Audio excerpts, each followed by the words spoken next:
Welcome to Proof Listening 103, going above and beyond minimal proof listening, or checking those technical thingy-mabobs that we nice to check. Now, please note that we are still talking about standard basic proof listening here, not that fancy stuff like WordPerfect or any variation thereof, just your basic proof listening that requires little technical knowledge.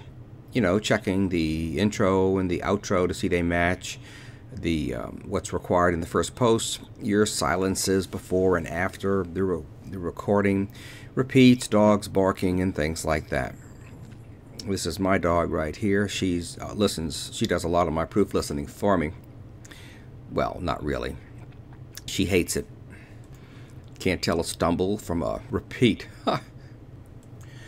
But some of us are more comfortable with technical stuff and are able to check more things at the same time, and every little detail that gets caught in the proofing process and fixed before validation helps speed the validation up and reduces the workload on our meta coordinators.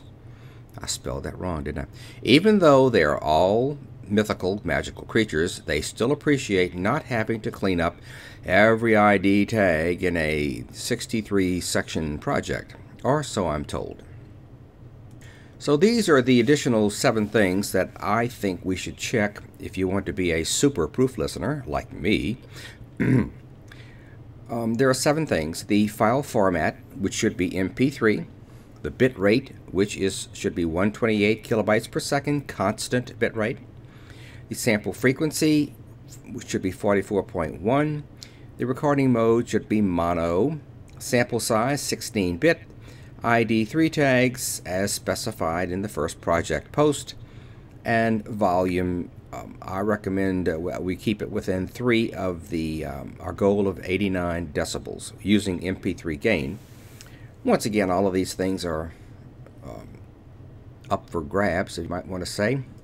So while many of our very best proof listeners don't check these things, and yet they do an excellent job with proof listening.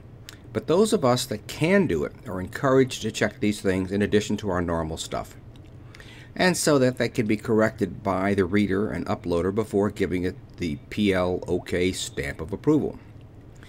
Now this is how I do it. Suppose I'm going to proof listen to, I think I have that one, to 04 here. So the way I do it is to put my cursor in the listen thing here, right click and say save link as, and it knows to go to my proof listening and read text. In my folder I have it set up so that it shows me the type, which is an MP3 file, and the bit rate 128 kilobytes per second. So those 2 things are checked. Now to change these things on yours, if you want to set up a folder like this, you'd go up here to these tabs, right click, and it will offer you many options as to what to put in here. Unfortunately, with Windows 7 you only have these 2 things. With Windows XP there's 4 that you can put in there to check quickly, but not with Windows 7. Next, I open this file in Audacity. Now I have it set up as my preferences to automatically open these in Audacity. You may have to decide how to do that yourself, and if you don't want to use Audacity, of course you can use something else. Let's see, I can tell here now that it is mono. That's another thing checked off. It's 44 100 kilohertz and it's 16-bit.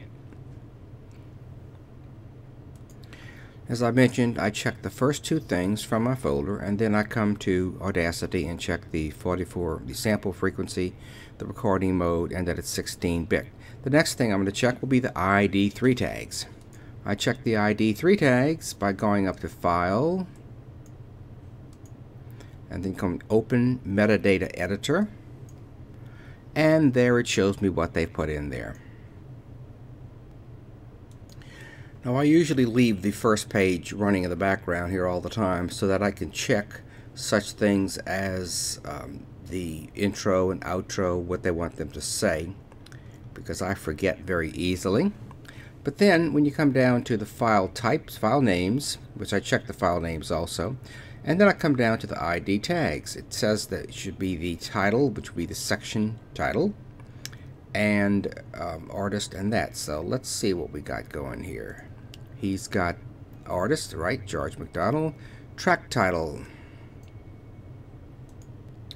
Now I happen to know that the track title, what they want there is the actual title. In other words, a copy, this whole thing, O2 customers, that should be in here. So I would make a note about that and pass that along to them. The other things are okay. He put something in track. We don't care about that. Now the last thing we're going to check will be the volume. Now I do this with a program called MP3 Gain, which can be downloaded for free. Once you download it and you open it up, it looks like this. Then you would take a file and drop it into this thing here. I have Mary Marston 02. Drop it in there, and I have set my normal volume for 89.0 because that's what LibriVox likes.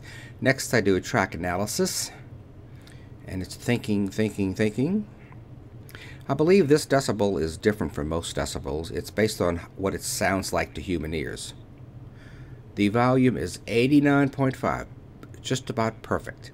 Now should it be above or beyond, let's say 95 or 72, there will be a recommendation here as to how much they should increase it by the amplitude, and I usually pass that along.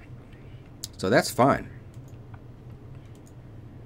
And now that I have checked my extra things, see if I can move this down, I would make my notes, listen to the actual recording, and pass along that perhaps the